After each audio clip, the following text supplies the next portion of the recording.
Good evening, Des Moines. Welcome to the Doc and Lefty program here on webcast1live.com. This is Lefty coming to you every Tuesday night from 6:30 to 7:30 here in the webcast1live.com studios in downtown Des Moines. With me, as always, my compatriot, my brother in arms, the guy whose wind energy knows no bounds, Dr. Patrick Bertroche. Pat, how's it going? Hey, I'm doing all right. I don't even have...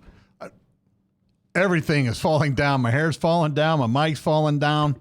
I'm falling down on the job. Your opinions aren't falling down, though, right? No, my opinions are good and strong. Right, good so, there's the Drake Blue Mile going on downtown. It's Drake Relays this weekend, but they're racing the Blue Mile here downtown. And so traffic, if you guys are coming downtown to do a little bit of Today Show window stuff with your signs and your antics that we have to deal with all the time. And it's about, once the show really picks up off the ground, Doc, I'm going to have to get some security to keep all the ladies away from you as you exit the building. It's like the Beatles over here.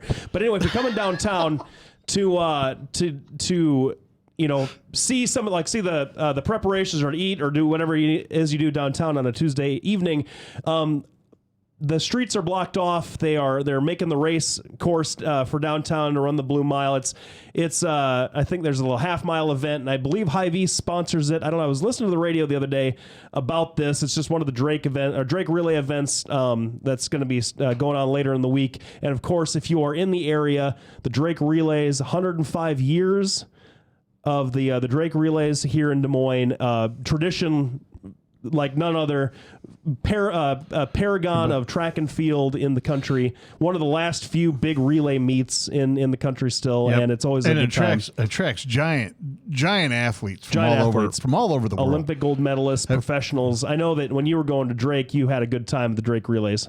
Yes, absolutely. Yep, it's one of those. What I can remember. It's one of those. It's one of those things. So do you run the Blue Mile? Do I run the Blue? I don't. Have you ever run the Blue Mile? I barely run a business, sir. I barely run a business. Good. Yeah. Glad to hear that. I'm not doing it this year, but You know what we ought to do is we ought to plug our social media gurus thing coming up this weekend. Oh, go ahead. Yeah. Not wild rats. I just updated on Facebook. Hey Jen, what's going on this weekend with Half No Fury and those other people? Is it Women in Songwriting? Is that it? It's Friday night. Ritual Cafe starts at 9:00. They got 7 to 9. Well, I better get the time right. It is 7 to 9. Ritual Cafe. Right on. Our social media guru rocks Joan Jett like you would not believe. Half the time you can't even tell a difference. So this is going to be a good time. And I figure as a music aficionado, you should appreciate something like that. I do appreciate that. I appreciate the ladies that do the songwriting, because all the ladies that do the songwriting that I've ever, heard or been exposed to have been fantastic. Oh, yeah. You can't beat it. Yeah. Well, and Jen is a lot like the Blues Brothers, Oh, is that the right? band. We got to get the band. I'm on a mission from God. Okay. That's my favorite movie. Doc, that's my favorite movie of all time. That's not a lie. I was Elwood Blues in high school. My high school basketball team had a tradition. Well, the pep band had a basketball team that two seniors from the pep band would dress up as Jake and Elwood and do this routine in the gym and hand out roses to the cute cheerleaders, and it was a good time. I was Elwood because I was the taller one of the pair, and right, good. And he played harmonica. Oh, you can't beat that. You can't beat that. Dan Aykroyd, hell of a harmonica player. You bet. And now we're going to be back right after the break. Let me tell you what's in store for the rest of the show. First, when we get back, we're going to talk about Clive and Bundy and that situation down there. We had a little bit of a hot-headed situation. It's cooled down. Calmer heads have started to prevail. So we're going to analyze that, especially since there's quite a bit of debate today on our Facebook and Twitter about it. So we're going to address that in the next segment. Later on, we're going to start talking about new entrants into the congressional race, fundraising numbers, some poll numbers, and a new entrant into the Republican primary for governor. So, yeah, I think this gal's got a shot. Anyway, you're listening to Doc and Lefty on webcast1live.com. You can go to docandlefty.com and click on the link and go. Now, we had a technical issue this morning. I forgot to renew our .com domain, so I got that fixed. But the site's up and going. You can go to docandlefty.com. visit our sponsors. You can follow us on Facebook. We have Twitter, Google Plus, I think, at this point. What else we got? We're Jeff? everywhere. We're everywhere. Yep. We're like Underdog. He's everywhere. He's everywhere. That's Chicken Man. Sorry. Those are dated references, sir. Well, I am old. Kick us to the break. All right. We'll be back right after the break.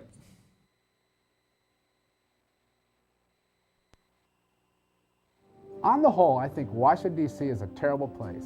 It's hot, it's humid, kind of smells, and it's totally lacking individuals who know how to create jobs and live within their means. Hi, I'm Brad Zahn, and I approve this message.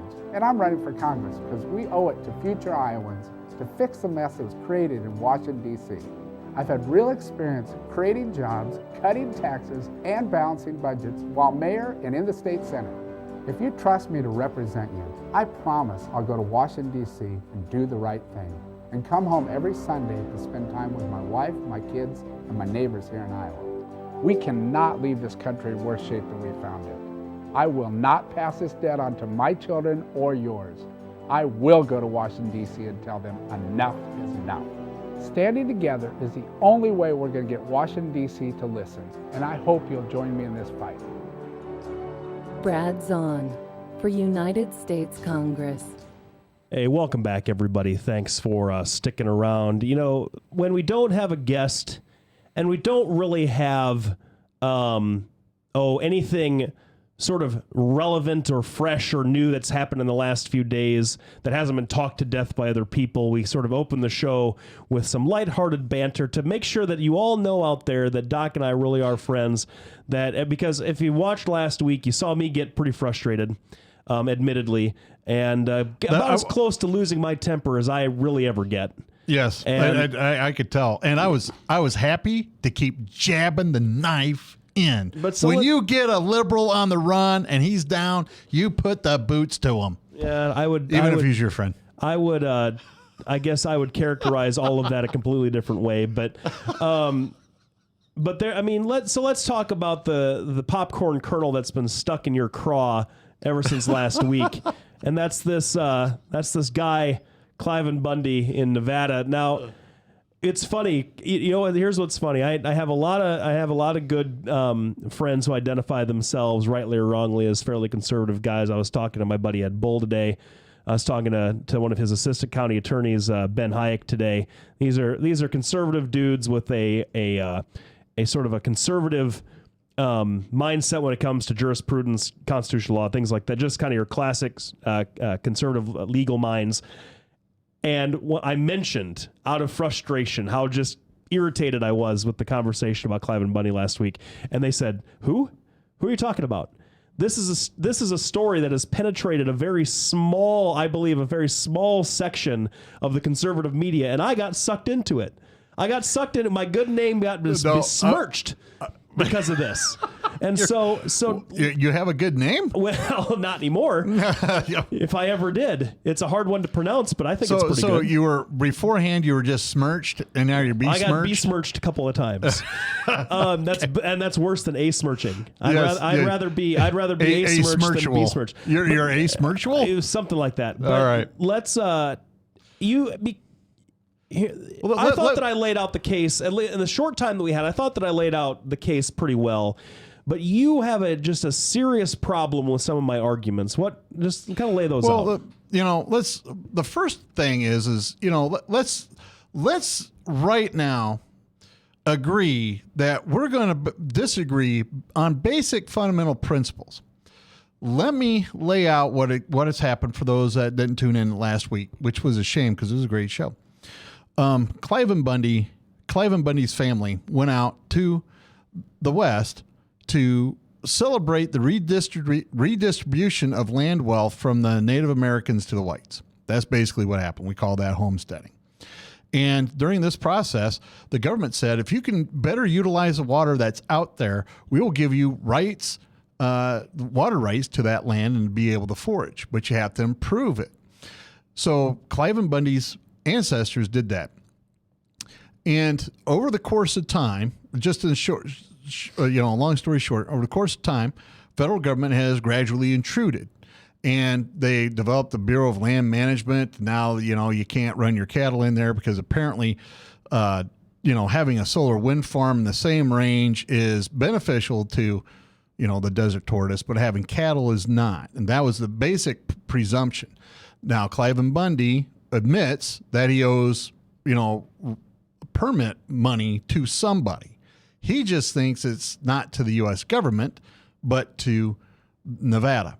And he has said that he doesn't think that the U.S. government is legitimate anymore and is not going to follow them. Now, the problem is the BLM overreacted. Everybody on the left and everybody on the right agree, you don't show up with up-armored Humvees and MRAPs with cannons and guns to this thing. It's interesting. Well, I'll let you finish. And they rounded up his cattle. Well, people went, back in the old days, we called that cattle rustling, and people showed up to defend them. There was a standoff. BLM backed off, gave the cattle to Cliven Bundy. Harry Reid said, this isn't over yet, and that's where things stand today. That's just a brief history of it. Okay. Let's...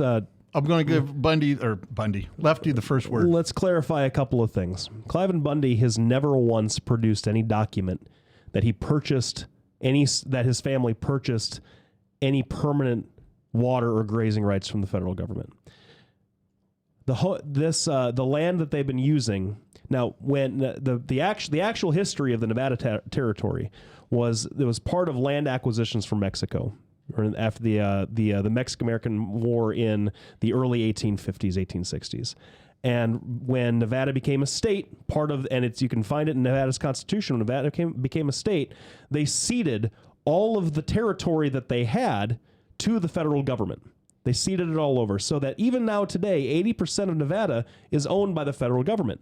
The federal government has then made parcels of different lands, and even under the Homestead Act, you wouldn't have seen more than 160 acres to anybody. The acreage that Bundy is disputing is hundreds of thousands of acres of range land that he grazes his cattle on. And the federal government had allowed him and his family to do that.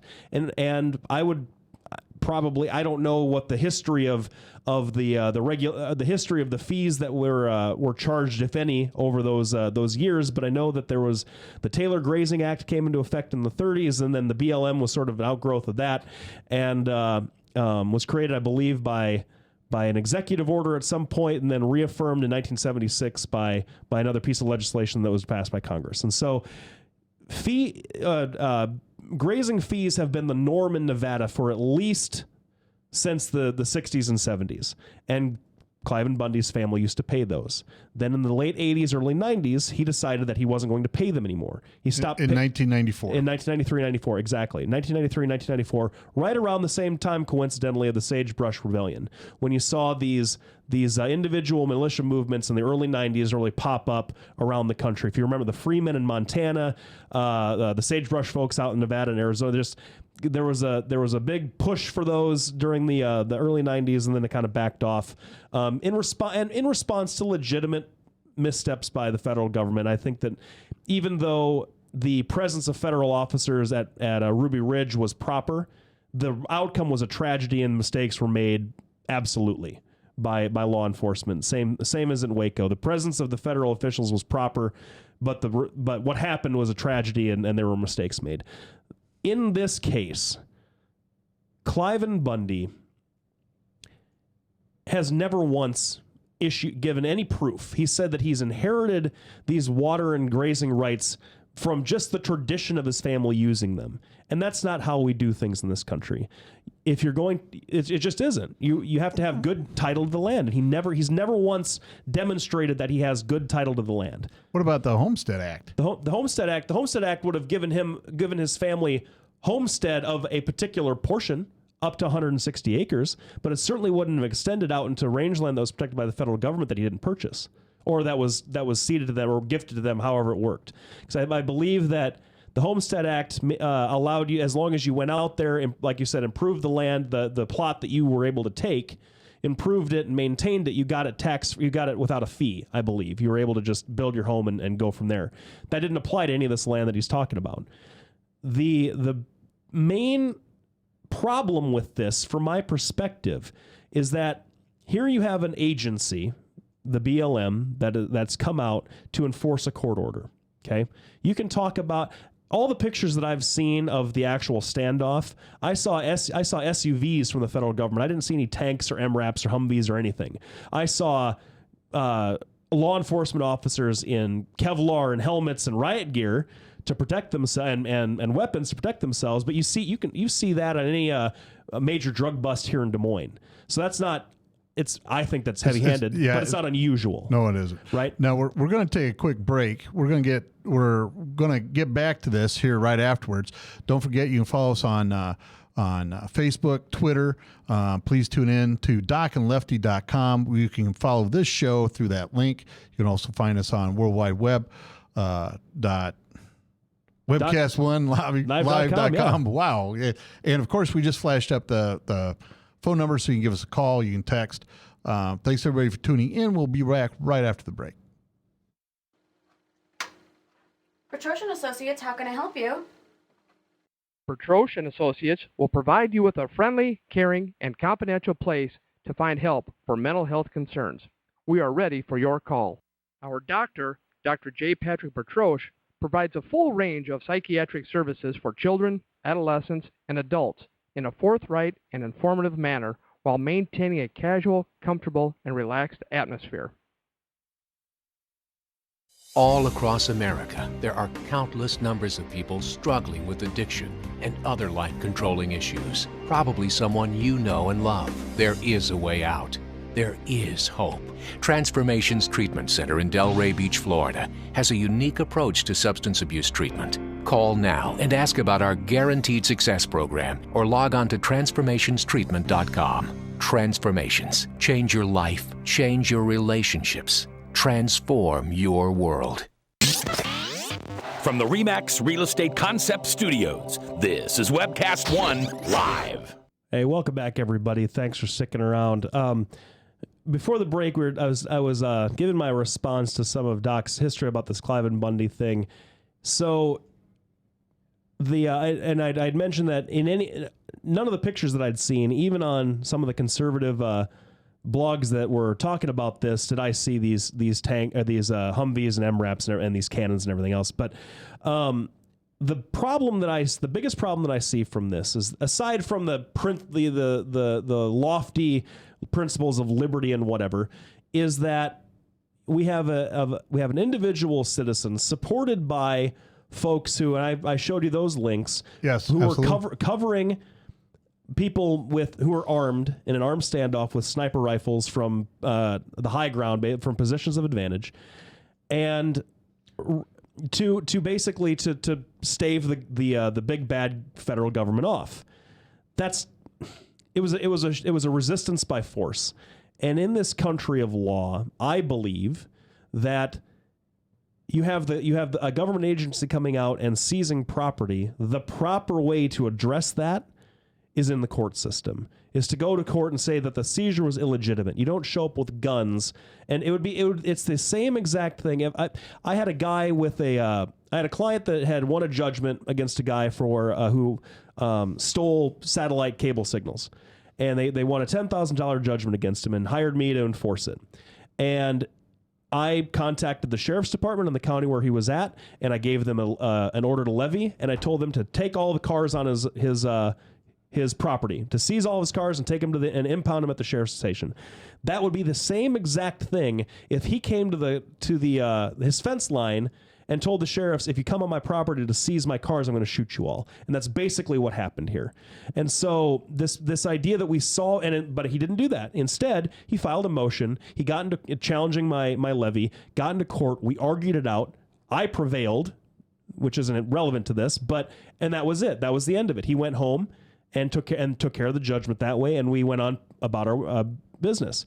That could have happened here. Instead, a bunch of people showed up with guns threatening law enforcement officials. The law enforcement officials backed down, and now we've set a dangerous precedent where armed resistance to law enforcement is now preserving liberty, apparently. Well, but that's what we did to the British, right? Okay. That's, that's what we settled in the Civil War. Would you shoot a cop who came to your door with a warrant? No, I wouldn't. It's the same principle. But the bottom line is, if he showed up with an MRAP and had 400 of his friends jump out with machine guns, I would consider armed resistance. Yes, I would. If he had a warrant? Well, yeah. I mean, why? If you don't have to. I'm old and feeble, and so is Clive and Bundy. They didn't need to do this. We all agree with that. You agreed last week that the BLM's response was overrated. That's before I realized that the response you were talking about was non-existent. They didn't come heavy like that. They did. You got pictures everywhere of that. No, they have 6 or 7 SUVs. They don't have SUVs. The pictures. All you got to do is Google it. There are pictures of MRAPs. There are pictures of Humvees. They're wearing body armor and they have machine guns, right? This is why you have the Second Amendment. Now, no, it's not. It is exactly. Exactly why you have the Second Amendment. If you shoot a police officer, your Second Amendment doesn't mean anything. It does not mean anything. But it is armed. Well, one, these are federal people from the BLM and not police officers. Okay, so they don't count. Okay, fine. Well, just like the agents, CIA agents, Benghazi don't count. They're still all Americans. That's irrelevant. Right? No, it's exactly the same kind of thing. No, it's not. No, that's what you've said to me. Anyway, my point about this is this entire thing, right?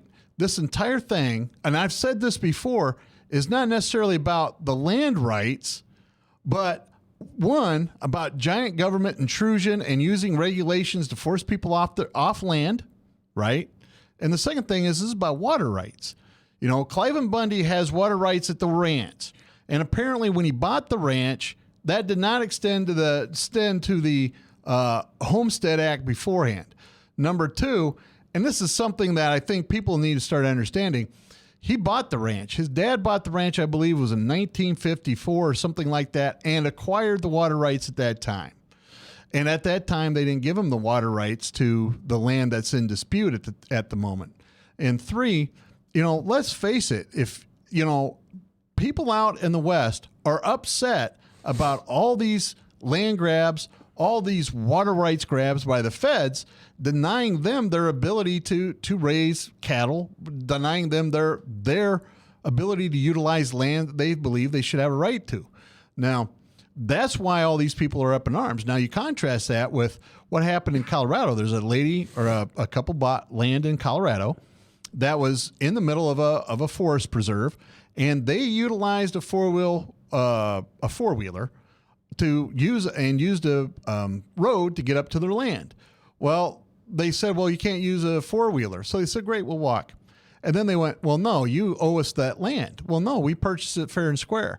Well, what they then did is regulate it so that they were not able to gain access to their land. They finally settled out of court, but yet another extension of regulations being used on a local level to harass people into giving up their land. Now, the problem is, how come people aren't out in Colorado, you know, helping that couple, but they're here helping Clive and Bundy? Well, the bottom line is there's Clive and Bundy with an issue that has existed out in the West for a long time. And the bottom line is when you start looking at redistribution of wealth, this is exactly what happened to the Indians, and the feds are going back saying, we're going to take this away from you and start giving it to other people. How could they take it away from him? It was always theirs in the first place. Well, but there is an argument that, one, you got the homestead law, which I don't believe he falls under because, you know, he didn't homestead that. Mm-hmm. And two, these are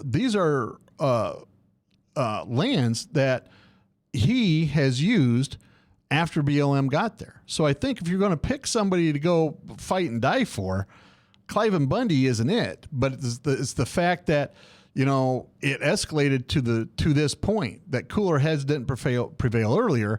And just like Tom Shaw said last week, and you agreed, there was a lot better way to do it. You get the sheriff to come down there. Now, that's kind of how that's sort of what happened. They didn't come with a whole bunch of people at first. They came with a couple of guys, and then this is in dispute. The facts are in dispute. They came with a few people to serve the order, and then one of the BLM officials says that Amon Bundy, the son, attacked them. Amon Bundy says they got attacked, that there was an altercation. Who knows? I'm not here to argue the facts of something like that, but that was the reason why they went back and brought more people. Is that there's been that the resistance to this has always been aggressive, that the tone has always been aggressive, and that the people coming out to enforce this proper court order felt under threat, and that was borne out by a bunch of folks in camo gear and private militia insignia coming out covering folks with assault rifles and sniper fire. No shots were fired. I don't mean to suggest that, but you know what I'm saying. Sniper rifles. You bet. Now we got a couple of comments. I should speak into the microphone. Got a couple of comments. One, when does homestead rights? If you transfer your rights of homestead, right? That's not necessarily a deed. Because I know my Aunt Kate homesteaded out in Wyoming. You received a deed at the end of the homestead term. That's my understanding. And then all right. But you can homestead. He could, if he had a proper homestead under the Homestead Act, or whatever, and his family was easily there before the Homestead Act, I believe. But that wouldn't have covered all of the acres. That's my point. The Homestead Act only was a small parcel, about 160 acres, I believe. Yeah, and that's all the larger you could homestead back then. Well, I mean, you wouldn't want any bigger than that because you would pay more taxes. Yes, that's right. Now, the thing is Nimbus Prime, and I hope is that really his name or is that a band, Jen? Nimbus Prime. You don't know? He's a band. I don't know what it is. Anyway, he's on there, and he makes a very good point about, you would want to make sure that your documentation is all straight. That's true. And the bottom line is if I agree, if the government is overstepping its bounds, and I believe in this case it is, Lefty doesn't agree with me, and there's a lot of people that see it both ways. But the bottom line is, there are times when you have to stand up for your rights, and sometimes that means armed confrontation. That's an American tradition, apparently, particularly out west. So it's one of these things where I think really, you have people that overreacted on one side and you had the government overreact on the other side. And really, I think the smart thing, I don't ever say much positive about the government, but in this case, the BLM backing off is probably the best way to go. And then to take a different approach to this, because the water rights issues really is one of the things that hasn't been resolved through the courts. It's always been, does he owe the money? Well, yes, he does. Does he owe it to the U.S.? Well, yes, he does. And so I think when the courts say that, that's what you have to follow. And I know that. And you and I agree. If the courts say it, you have to go back and do something else. You can argue the morality of the decision all you want. And he has a perfect right, Cliven Bundy, for all of his kind of vague, weird attitude about this whole thing, because you see him in interviews and they're asking him questions about this stuff, and really all he can say is my rights and liberty, and the federal government has no authority, whatever. But doesn't talk in a lot of specifics. But he has the perfect right to believe all that stuff. That's not something that I would ever argue. If you don't believe that the federal government has authority over you, that is all well and good for you. Good luck to you. I hope you have a long and prosperous life. But you probably should be prepared to accept the consequences of any behavior, because whether you believe they have authority or not, they can still lock you up. They can still have this country has the power to impose these kinds of sanctions against people. And that's just, whether you like it or not, that's the reality. And I know that Doc is one, and I certainly aspire to be one as well, an individual that follows the law as best we can.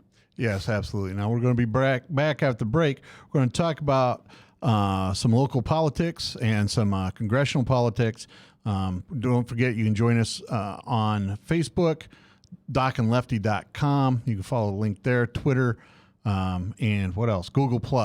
So we got all kinds of things covered. We do blogs every week. I said do. I hate that. Yeah, it happens. Yeah, we also do.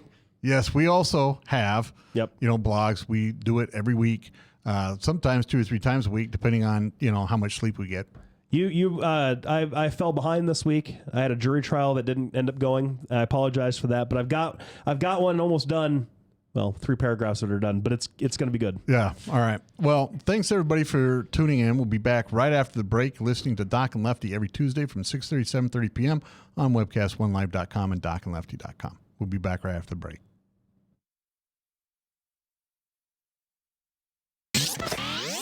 From the RE/MAX Real Estate Concept Studios, this is Webcast One Live.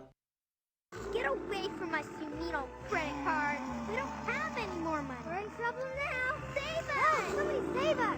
Somebody help! Help! Save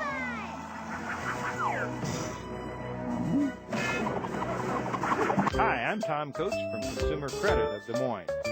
If your credit card's a little too animated, give us a call. Hooray! We're saved! Consumer Credit, you're our hero! If Tom Coates from Consumer Credit of America was your personal webmaster, Tom would filter out all bad debt emails. If Tom was your mailman, you'd never get any debt reduction junk mail. If Tom Coates was a lineman, he'd block any phone calls offering to reduce your credit card debt. Hi, I'm Tom Coates with Consumer Credit of America, and we're still your best choice for credit counseling. We're local, we're accountable, and we can do more.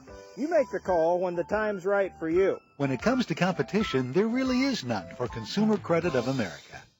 Hey, welcome back, everybody. Thanks for sticking around. We got the first half hour under our belt, I believe. And, Doc, actually, I was about to launch off into this long Shakespearean-esque soliloquy about my next blog post is going to be about, but I'm not prepared. If you can't tell by my voice, folks, I'm kind of sick, a little under the weather. I lost the sonorous timbre to my voice a couple of days ago, and it just hasn't come back all the way. Haven't understood a word you said since you started. It's right.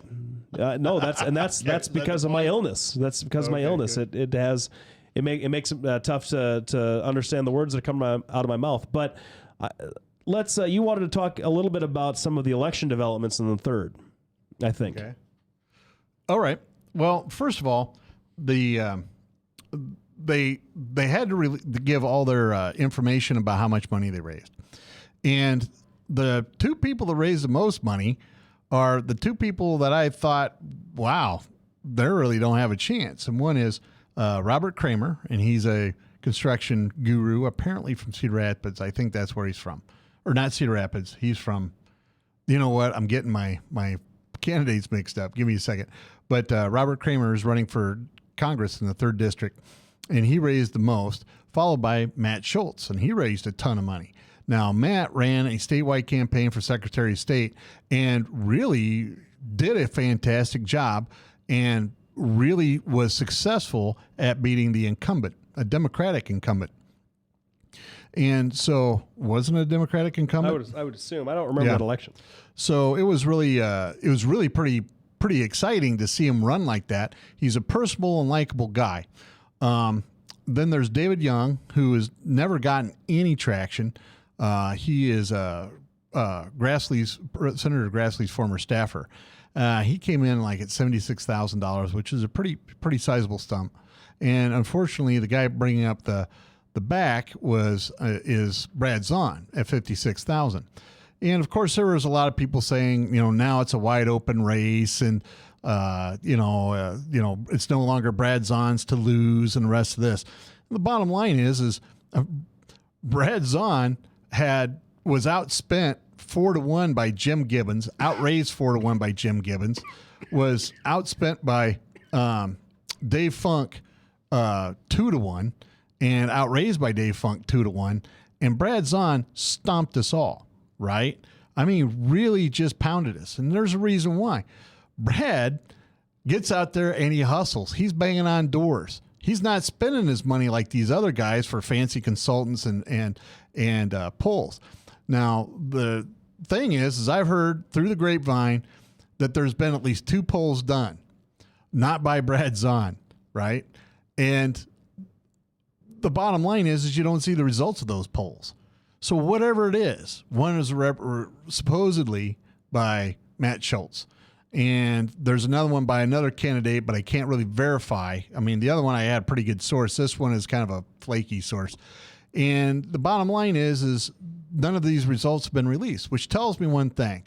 Brad's still solidly in the lead. He just needs to get his fundraising together. And the other thing is Brad told me straightforward, I'm going to run my race like I've always run my race. So that's the update in the 3rd District.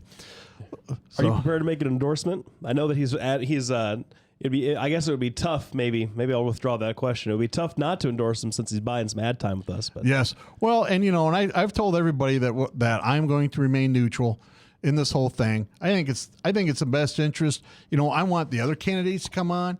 We'd love to have them advertise on our show. That's true. And we want them to come on and explain to us and our listeners why we should be supporting them. I mean, that's just fair. Yep, I can't argue with that. Yeah. The other thing is over with and Bruce Braley is running a stealth campaign. He's just being quiet. He's just collecting money and he's being quiet. He doesn't need to do much. No, he doesn't. Stop taking shots at Chuck Grassley, but he doesn't yes, need to do he much. does. He needs to taking shots at Iowa's most popular senator of all ever. Time. Of all time. Ever. You don't do that. People love, and this is the thing about Chuck Grassley in Iowa. Roxanne Conlon had some problems back in the 80s and 90s, right?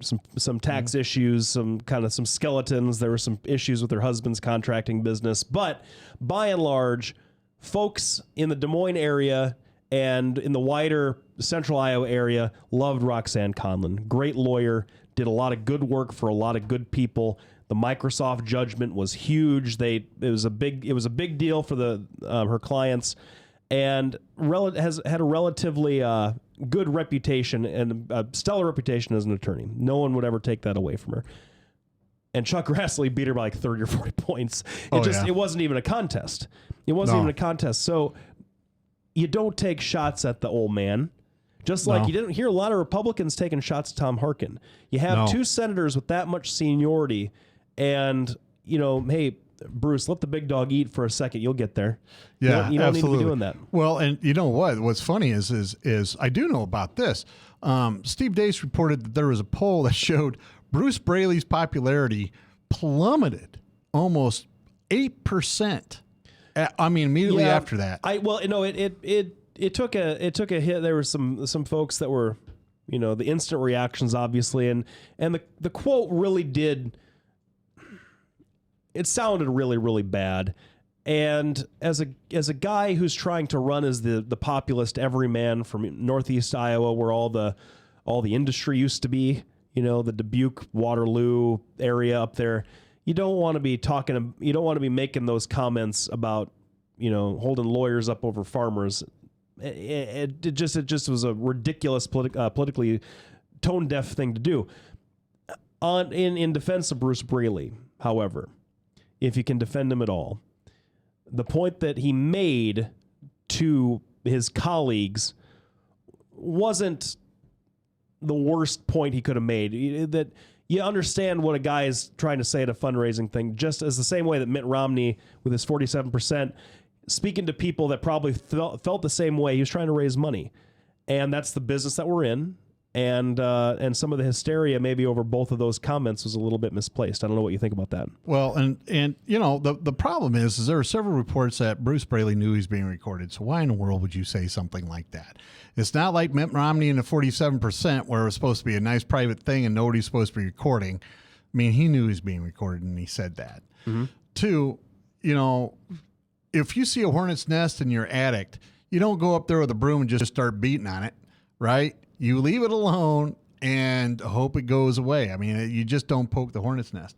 Now, part of the poll that I mentioned shows Braley's favorability is just barely is 38% having a favorable impression and 37% having an unfavorable one.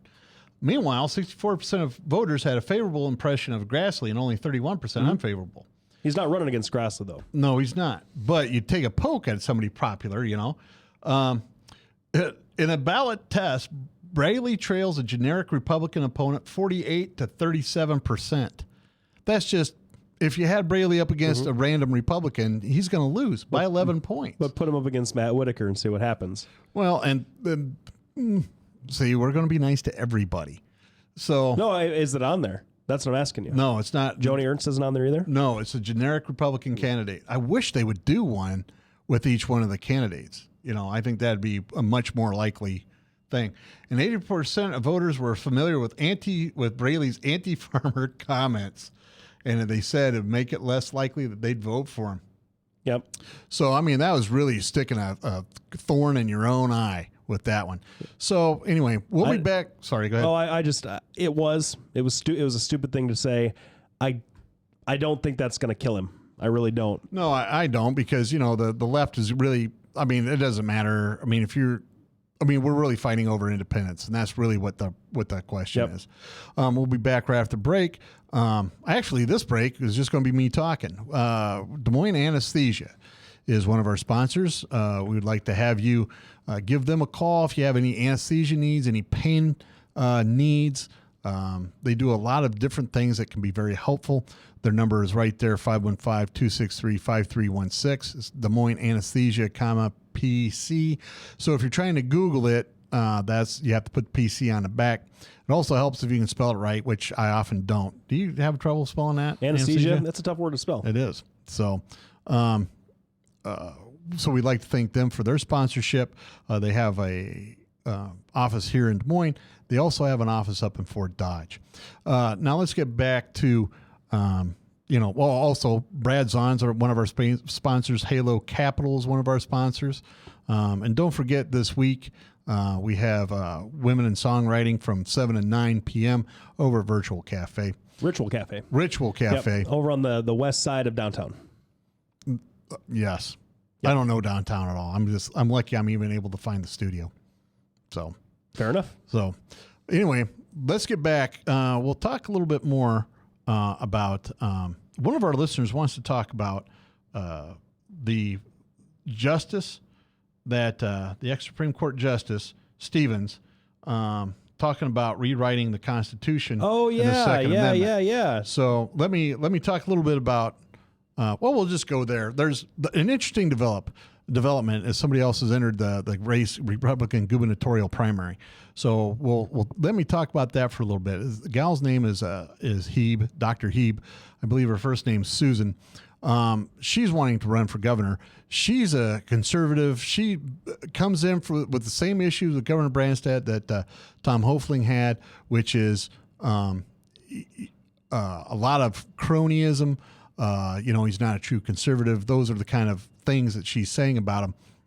We've invited her to come on the show, and I'm talking to her person that coordinates all this. So hopefully we'll get her on the show and be able to talk a little bit about that. I think one of the problems that Terry Branstad is having is this Toledo thing, followed by the paying off state employees for problems that they've had. And, that's just, it makes them appear vulnerable. On the other hand, Terry Branstad is a seasoned, tough veteran campaigner, and he has won repeatedly and handily. I don't think he's ever had a true opponent. After he won his first election, he's just rolled and rolled. So I'm not quite sure, what her chances are, but, at least she's getting in the race, and, it's a tough thing to get in against an incumbent. So let's talk a little bit about Justice Stevens. He talks about. I wish I could read that article. Did you see it? Well, no, I had read it a couple of weeks ago, but I can't quote the exact language. But what I think the listener wants to talk about is the book that Justice Stevens wrote that proposes some changes to the Constitution. One of the changes being an amendment to settle once and for all what the framers meant by keep and bear arms, and he wants to take the personal liberty away and take it back towards the militia, so that only a state's militia, not the individual citizens, has the constitutionally protected right to keep and bear arms. That's it's just a proposal to kind of settle that once and for all. I think is where it's coming from. I mean, this is John Paul Stevens. He's one of these. He's retired, he's a great legal mind, had a lot of a long tenure on the bench, and he wants to theorize about some of the changes to the Constitution. I think more power to him. Yes. Well, and I got it coming up here. He wants to change several amendments. Apparently. Yes, he does. 6 of them. Yeah. And on the Second Amendment, he wants to change it to it's a radical proposal is what they're saying. Well, it's not, it's just It says the right of the people to keep and bear arms while serving in the militia. Right. Yeah, that's what it is. That's right. Well, what you're going to have is everybody forming a militia. You know. Well, no, you're going to have a state militia. Well, yeah. So then everybody's going to join the National Guard, right, or whatever it is in the state. You know. So then you got to carry arms. Okay. I got. That's not the reason this. You and I disagree.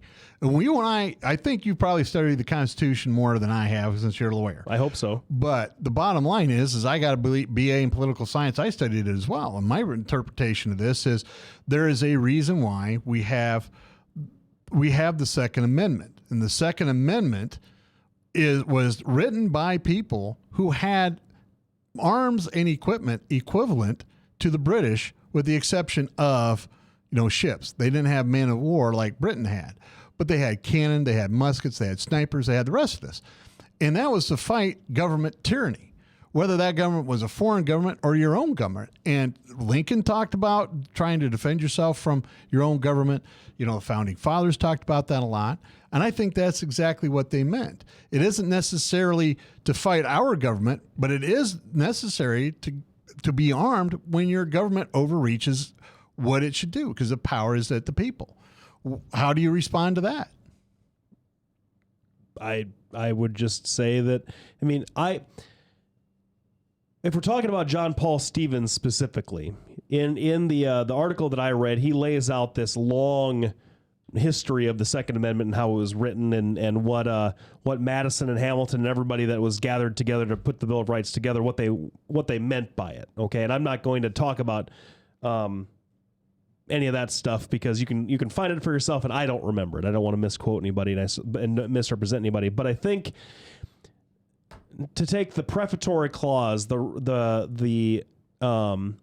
right of the people to form a well-organized militia, or in order to, I can't even quote the in order amendment. to form a more perfect union. Well, that's not right. But a well-organized militia, the right of the people to keep and bear arms shall not be infringed. It seems to me, just from the bare language of it, that the right of the people to keep and bear arms is connected to the militia. And that's how the Constitution was interpreted for 200 years until Heller back in 06 or 08 or whenever, or 2010, whenever that came out. So while I don't see the constitutional intent for an individual to have a fundamental right to bear a weapon, I am sympathetic.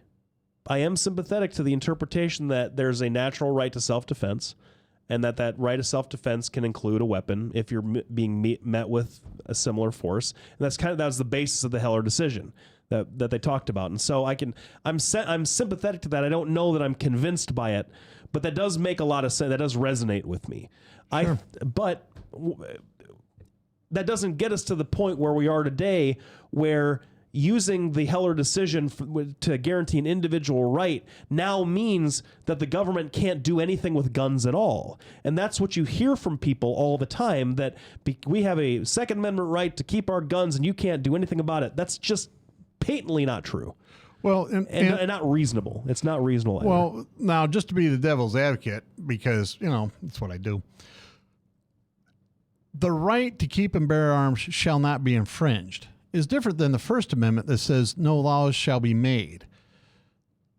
There's a difference. Shall not be infringed means you shall not infringe them, period. Infringement means taking away in any form. That's what infringement means. Saying you can't make a law regarding free, the establishment of a religion or, for or against is different than your right to bear this arm cannot be infringed, shall not be infringed. That's where I look at this, where these guys pick these words on purpose. It's not like they're just a bunch of honiaks got together and went, well, hey, that looks good. They picked these words on purpose. They agreed for the most part on this, and it's served us well. When you start trying, a lot of this is revisionist history kind of stuff. I mean, our history, my history that I learned is different than the history that you learned, and is different than the history my son learned. It's really kind of fascinating reading history books throughout throughout, the course of this. We're going to be back right after break. We're coming up to that time. We want to thank all of our listeners for tuning in. We appreciate it. We like doing this. We hope you get something out of this. We're here every Tuesday from 6:30 to 7:30 p.m. on webcast1live.com, where you can also find a link to us live at docandlefty.com. We have YouTube, Facebook, Twitter, all kinds of different things. We'll be back right after the break. Thanks, everybody, for tuning in. On the whole, I think Washington, D.C. is a terrible place. It's hot, it's humid, kind of smells, and it's totally lacking individuals who know how to create jobs and live within their means. Hi, I'm Brad Zahn, and I approve this message. And I'm running for Congress because we owe it to future Iowans to fix the mess that was created in Washington, D.C. I've had real experience creating jobs, cutting taxes, and balancing budgets while mayor and in the state senate. If you trust me to represent you, I promise I'll go to Washington, D.C. and do the right thing and come home every Sunday to spend time with my wife, my kids, and my neighbors here in Iowa. We cannot leave this country in worse shape than we found it. I will not pass this debt on to my children or yours. I will go to Washington, D.C. and tell them enough is enough. Standing together is the only way we're going to get Washington, D.C. to listen, and I hope you'll join me in this fight. Brad Zahn for United States Congress. Hey, welcome back, everybody. Here in the last few minutes, I'm just going to kind of respond to Doc's last point about what infringed means and different things, and I'm going to read the First Amendment to you, Doc. Everybody knows it by now, but I'm just going to read it to you so you understand exactly the context that I mean this next point in. Congress shall make no law respecting an establishment of religion, or prohibiting the free exercise thereof, or abridging the freedom of speech, or of the press, or of the right of the people peaceably to assemble and to petition the government for redress of grievances. What that's the bare language of that says that Congress shall not make a law, shall do nothing, shall take no official action that limits or takes away any of these rights. That's what abridge means as well, correct? You'd agree with me that abridge means to take something out. If you have an abridged edition of a book, pieces are missing. But we abridge that stuff all the time. The point that I made in my post from a couple of weeks ago is that all of the rights and freedoms that we have, all the rights that we have guaranteed by the Constitution, they're not set in stone, because the government, the Supreme Court has interpreted over the vast history of this country, uncontroversially, I might add, that the fundamental rights can be restricted by the government as long as there are compelling circumstances to do so. So, for example, I have the right to say whatever I want, and the government can't do anything to me about it. TV has the right to say whatever they want. The government can't do anything to restrict the content whatsoever. However, they can't. It's always been constitutionally congruent to have time, place, and manner restrictions of communication. So, back in the old days when there was less free flow communication, you couldn't say any bad words before 9 o'clock because that was family time, and the Supreme Court said that was perfectly okay, even though it abridged free speech. We have all kinds of city ordinances and laws restricting our ability to freely assemble where we want to for safety concerns, and that's always been fine. Common sense restrictions on guns is perfectly consistent with Heller. It's perfectly consistent with the Constitution, and this idea that it's a free for all on the Second Amendment and gun possession at this point is frankly it's without merit. Well, but let's go back to, one of the points I made one time we were arguing in the street about this. Yep. Because, Lefty and I argue in the street a lot. It's pretty kind of funny. And one of the things is with, one, the language is different, right? In the First and Second Amendment, there's a reason for that. Two, I don't have to go register my voice before I say something. I don't have to go through hoops, right? I don't have to be, I don't have a background check to be able to gather someplace and protest something, right? No, but you have to register it with the city. You have to get a permit. Yes, you do. Fine, I have to get a permit. And just like you have to get a permit to carry a gun, to have a concealed carry. Well, it's the same thing. But the background check is completely different, right? What's it cost to get a background check? Well, it doesn't cost anything. Well, $50. I take it back. It costs $50. Is that for administrative fees for the person doing the background check? Sure. But the bottom line is there shouldn't even be that. It should be criminalized. You talk about the right of free speech, right? Yeah, they can govern where you meet. That's not actually bridging your right of free speech. And the part that everybody brings up is, you can't yell fire in a theater. Well, fine, but you're not required to register your voice before you go to a movie. That act is criminalized after you have become irresponsible. That's the same thing it should be. People don't say you can't drink. What they say is, if you do this, we're going to criminalize your behavior if you drink and drive, or if you drink and rob somebody, or whatever it is, whatever crime it might be that you've committed while under the influence. I have the right to petition the government for redress of my grievances, right? That's in there. That's a fundamental right that I have guaranteed by the Bill of Rights. Yes. Using your analysis of having to pay a fee to get a gun registered, get a gun permitted to do a background check or whatever, I should be able to then petition the government for a redress of my grievances for free, correct? Yes. That's not what happens. There's a filing fee. Well, if you want to sue the federal government, it costs you $400. Yeah, but the bottom line is just like... How is that different? Well, it's a lot different. How? Because the laws are different. The wording is different. Shall not be infringed means the government is not allowed to infringe. That's not at all what it means. Well, what does infringe means? Well, that's exactly what it means. Simply because somebody else said, geez, that's not what it means, doesn't mean... If I say, listen, don't crap in my Wheaties, all right? And somebody does, and then they say, oh, well, but that's not really what it means. It still means don't do that. You're not allowed to infringe on my right to bear arms, period. These people, our founding fathers went back and made specifically this verbiage so that the government could not intrude and take the weapons from the average citizen. This is one of the problems that happens around the world. If you had, let's just look at Ukraine. If Ukraine had similar laws to the U.S., the bottom line is the Russians wouldn't dare go into Crimea because everybody there would be armed. It's the same thing. Not only do liberal gun laws decrease crime, which has been shown over and over, liberal gun laws also make our enemies stop and go, the Russians, I've talked to Russians in the military who say, yeah, we don't know what you guys were worried about. We had 300 million guns looking back at us. The Japanese said, I think it was Yamamoto said, we've woken a sleeping giant. And part of his speech with that was, behind every blade of grass will hide an American with a gun. There's a reason why they set it up this way, and the reason is a protection of the average citizen. I think that's I guess, we're running out of time. That's the final word. I really didn't mean to cut Lefty that's off okay. here. You're just wrong. So that's all. Well, you're wrong. You're wrong. You're absolutely wrong. How do you wrong. not? Yeah. Well, that's it. That's it. We'll be back next week because Lefty's still wrong. I'll write this week why he's wrong. Sorry. So that's just you you're can wrong. say whatever you want, but that's not how it is. That's reality, buddy. Well, good night. Good night. We'll be